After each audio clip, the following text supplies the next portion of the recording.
दोस्तों, बहुत समय के बाद एक बार फिर से मुझे वापस अपने यूट्यूब चैनल पे आना पड़ा, क्योंकि मैं चैनल पर काम करना बंद कर दिया था। लेकिन आप लोगों के कमेंट ने एक बार फिर उसी जगह पे लाके खड़ा कर दिया, जहां से मैं बिल्कुल हटना चाहता था। तो इस वीडियो में मैं बात करने वाला हूं, जैसा कि बहुत सारे दोस्तों ने कमेंट करके पूछा था कि भाई हमारे इंक्यूबेटर में temperature, humidity, air circulation, fertilisation सब कुछ ठीक होने के बाद भी चिक्स नहीं निकल रहे हैं, क्या वजह हो सकती है। कुछ लोग ये भी जानना चाहते हैं कि हमारे इंक्यूबेटर में चूजे बन तो जाते हैं, मगर वो ग्रोथ नहीं कर पाते हैं और बीच में ही दम तोड़ देते हैं, या फिर हैचिंग डिले में चली जाती है, यानी कि समय पूरा होने के बाद भी चिक्स नहीं निकल पाते हैं। जैसे कि 20 से 21 दिन में चिक्स निकलने चाहिए, लेकिन 22 से 23 दिन में भी चिक्स नहीं निकल पाते हैं या फिर मर जाते हैं। तो दोस्तों, इंक्यूबेटर में चूजे ना बन पाना, चूजे बनने के बाद ख़राब हो जाना, अंडे में दम तोड़ देना, समय पूरा होने के बाद भी चिक्स का ना निकल पाना, हैचिंग डिले में हो जाना, अंडे में रिंग दिखना, यानी कभी कभी ब्लड का गोल गोल घेरा सा दिखाई देना। और दोस्तों, ये जो ब्लड का रिंग दिखना, इसके और भी कई वजह हैं, अगले किसी वीडियो में इस पर भी बात कर लेंगे। अगर आप हमारी वीडियो को YouTube पर देख रहे हैं तो चैनल को सब्सक्राइब करें, अगर आप Facebook पेज पे देख रहे हैं तो पेज को फॉलो कर लीजिएगा। तो दोस्तों, सारी फसाद की जड़ जो है वो है टेम्परेचर। भले ही आपको देखने में सब कुछ ठीक लग रहा हो, लेकिन टेम्परेचर देने में कुछ ना कुछ खामियां रह जाती हैं और हम उसको समझ नहीं पाते हैं। जैसे हम आपको दिखा रहे हैं कि हमारे इंक्यूबेटर में टेम्परेचर कितना है। जैसा आप देख रहे हैं कि कंट्रोलर जो हीट शो कर रहा है वो है 36.7, यानी इसकी सेटिंग जो है वो 36.7 पर सेट है। और चूजे निकल रहे हैं, एक चूजा निकल आया है और दूसरा निकलने वाला है। अब अगर आप भी अपने इंक्यूबेटर में टेम्परेचर 36.7 रख करके चूजे निकालना चाहो तो ये थोड़ा मुश्किल है। क्योंकि हकीकत में हमारे इंक्यूबेटर में टेम्परेचर जो बन रहा है वो है 37.9 या 38 के आसपास, जैसा कि थर्मामीटर हीट शो कर रहा है, और यही टेम्परेचर से चूजे निकल रहे हैं। थर्मामीटर टेम्परेचर सही शो कर रहा है। कंट्रोलर अपना कुछ भी हीट शो करे, हमें इससे मतलब नहीं है, क्योंकि ज़्यादातर जो कंट्रोलर होते हैं वो सही टेम्परेचर शो नहीं करते हैं।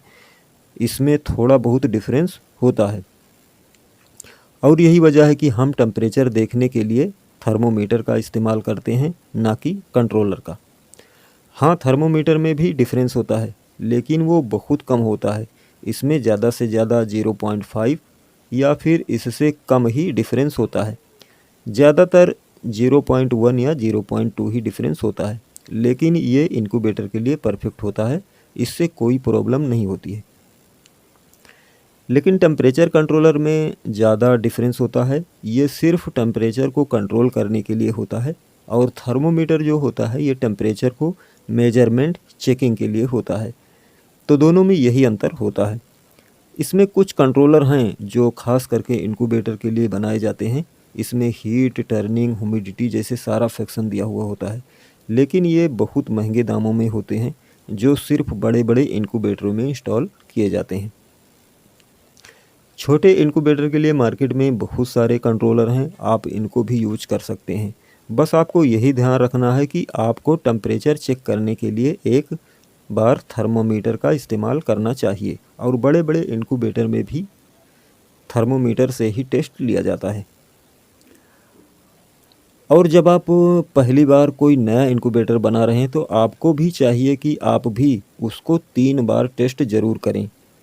जैसे आपने पहली बार एक नया इंक्यूबेटर बनाया, अब आपने उसमें अंडे रखे, आपने टेम्परेचर सेट किया 37.7, अब इसमें ज़्यादा अच्छा रिजल्ट नहीं मिला, तो दूसरी बार आपको टेम्परेचर थोड़ा कम करके देखना है, यानी अब की बार टेम्परेचर रखना है 37.5। अब देखना है कि रिजल्ट क्या आता है। अब भी रिजल्ट अच्छा नहीं मिला और हैचिंग डिले में चली गई, तो फिर आप अब की बार टेम्परेचर रखना है 38.0। अब आपको देखना है कि तीनों टेस्ट में सही कौन सा लगा, क्योंकि तीनों टेस्ट सेम नहीं हो सकते, कुछ ना कुछ अंतर आपको देखने को मिलेगा। अगर हैचिंग 2 दिन पहले हो रही है तो समझिए कि टेम्परेचर थोड़ा ज़्यादा है। अगर हैचिंग 2 दिन बाद हो रही है तो समझिए कि टेम्परेचर थोड़ा कम है। इस तरह से भी आप टेम्परेचर को समझ सकते हैं। और एक बार जब आप अपने इनक्यूबेटर का टेम्परेचर सेट कर ले गए तो आप इस मॉडल के जितने मर्जी इनक्यूबेटर बना लो, टेस्ट लेने की ज़रूरत नहीं है। 10, 20, 50, 100 जितना चाहो, एक में भी टेस्ट की ज़रूरत नहीं है। आपके पहले वाले जैसा ही रिज़ल्ट सभी में आएगा। अगर आप डिज़ाइन में कुछ चेंजिंग करते हो, जैसे कंट्रोलर किसी दूसरे मॉडल का लगा रहे हो, बल्ब दूसरी तरफ से हटा के दूसरी तरफ लगा रहे हो, या बल्ब का वाट कम ज़्यादा कर रहे हो, सेंसर किसी दूसरी साइड में रख रहे हो, आपको टेस्ट की ज़रूरत पड़ सकती है अगर आपको ज़्यादा नॉलेज नहीं है तो। अगर आपको नॉलेज है तो आप सब कुछ माइनस कर सकते हैं सिर्फ थर्मोमीटर की मदद से। और एक बात आपको ध्यान में रखना है कि कंट्रोलर का जो सेंसर होता है उसको ये कोशिश करो कि वो इनक्यूबेटर में किसी पार्ट में टच नहीं होना चाहिए, अगर और ना ही अंडे में टच होना चाहिए और ना ही हीटर बल्ब के बहुत करीब होना चाहिए। वीडियो में अगर कुछ बातें छूट गई हैं तो आप कमेंट करके पूछ सकते हैं।